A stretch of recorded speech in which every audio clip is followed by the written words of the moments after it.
Welcome back to Yashahime Half-Demon Princess Anime Review Episode number 8. This I'm reviewing the 9th episode of the anime. Yes, the 9th episode, which is known as Meifuku the Meioju. Yep. And this second time in this series where, get this, and I looked this up, there's a little research about this, because I knew some of the stuff sounded familiar to me. Yes. This series has been adapting stuff that was apparently skipped over from Final Act and basically just give a little bit more treatment. So, this episode features a Peril who actually, his name is Kanan. Yeah, this episode is his anime debut. He was mentioned, I think, prior to this, as working for, he's one of the 4 Perils. And you first see him when he attacks a fortress. And he levels it with, well, first he uses his 2 lions. Yes, he's got these two, mythological lions. These lightning and fire alliance. They kill a couple soldiers at this gate of this fortress. By the way, this is a Japanese-style fortress. Because when I think of fortresses like myself, I think of fortresses like castles or like an actual fort. This is a Japanese-style fort, so that means it's made of wood. Yes, I do know for a fact that in U.S. history that American forts were originally made of wood. That is indeed true. But this is a Japanese-style fort. What looks like to be even though, yes, it is a fortress, yes, but it looks like it's done more of a style of a Japanese mansion. Now, is it mentioned who this fortress belongs to? No. We see that we do see Rafty destroys the fortress. The reason why, because he wants to view a tree. That's the reason why. I'm like, really? That's the reason why you killed these soldiers and wrecked this fort and destroy the fort. Well, so you can watch a tree.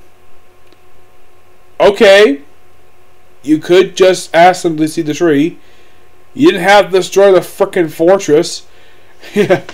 So, we see a little kid with a turtle shell on his back. Yeah, this kid's a demon. As a matter of fact, this is probably the first episode of the series where, with the exception of the corpse dealer, there's hardly any human characters in this episode, which I think is quite weird. Yeah, with the exception of the corpse dealer, though, he's the only human character the whole episode.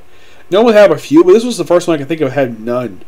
So, basically, this guy looks like he wears his outfit looks like something you see out of Japanese folklore, where it's a very hardened shell with a breast with basically of course he's got pointy ears, so he's a demon because he's got pointy ears.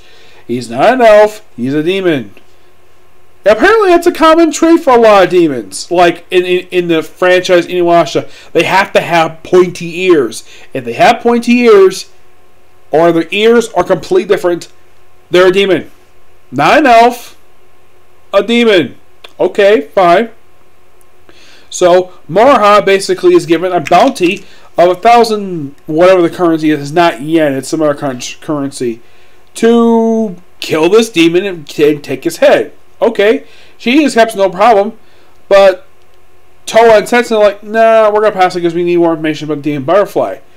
And then they ask the corpse dealer, hey, found information about it? No, I haven't. I haven't found anything about it. I've been looking, but I found nothing about it. And he says, why not put a bounty on it? I'm like, okay.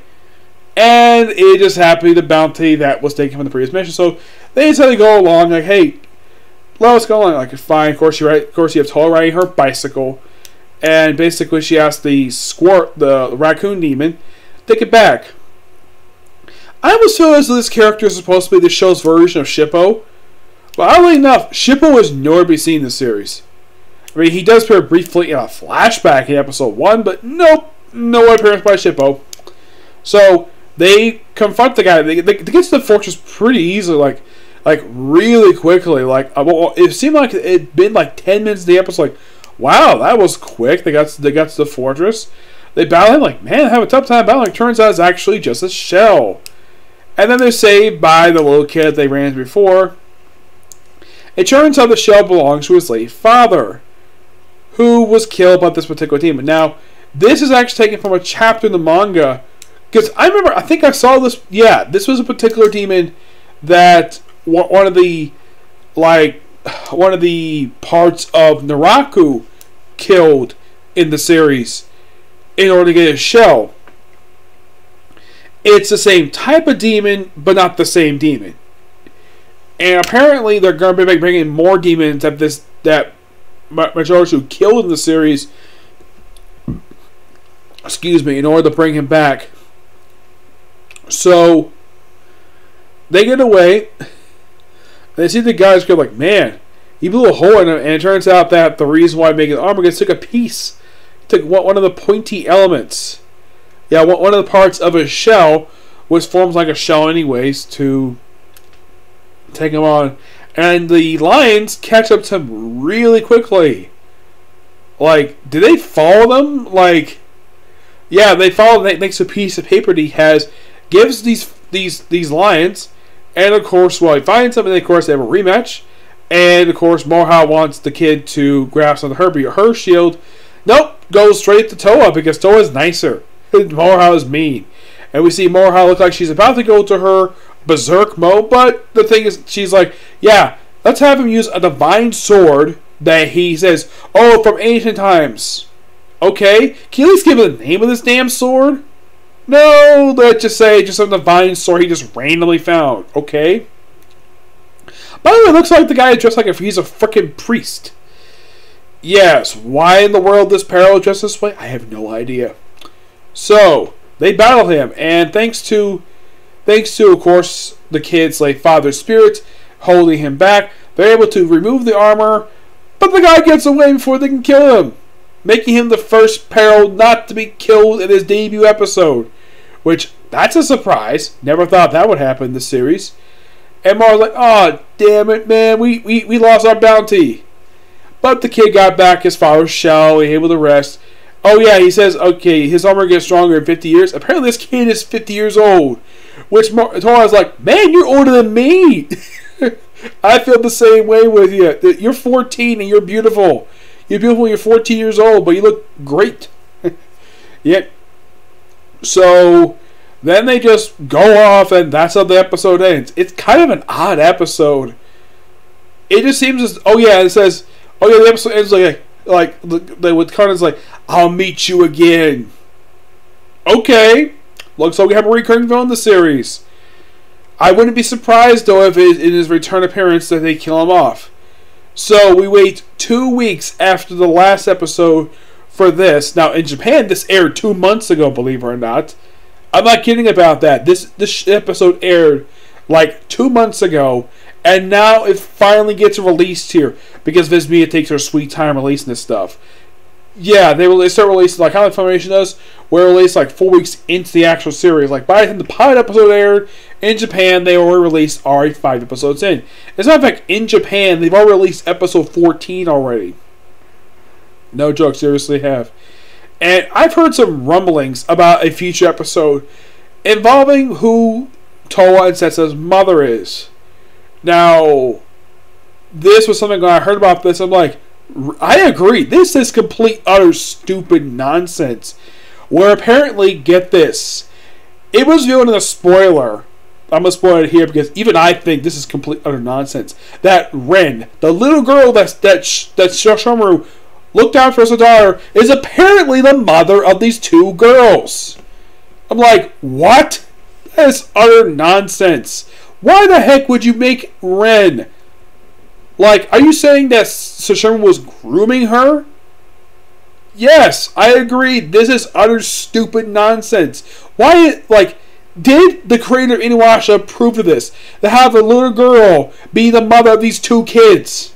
I mean, Ren has already appeared in the series already as a young adult. I'm like, and yeah, it's implied. I'm like, wow, this is going to be something when they finally get to this. Because I think a lot of people are going to be outraged at who the mother is going to be of these 2. And apparently we're finally soon to reveal exactly what the heck happened to Kagome. Because that's a big question mark of what happened to Kagome. Inuyasha, we know Moroku's still around, so don't have to worry about him. Mostly it's 4 characters we have to worry about. Inuyasha, Kagome, Shippo, and Sango. Also, what happened to Sango's other kids? I mean, I know that her son is alive and well. He's appeared frequently in the series so far. He's perfectly fine. But where are his siblings? Where are his two twin sisters? Where the heck are they? Who the heck knows? Yep, and I kind of wish we had an episode of the series where Kaede basically explained a little bit more about Kagome to Toa. That would be quite nice. Or at least to Moha. Basically, Kagome's daughter. Yeah, that would be quite nice. So yeah, that's it for Single View. And I think I might have time to do one more episode. Just Fire Force. It looks like we're going to have some good templates. I'll see it for tomorrow. Along with doing Case Close. Okay? To the next video. Bye.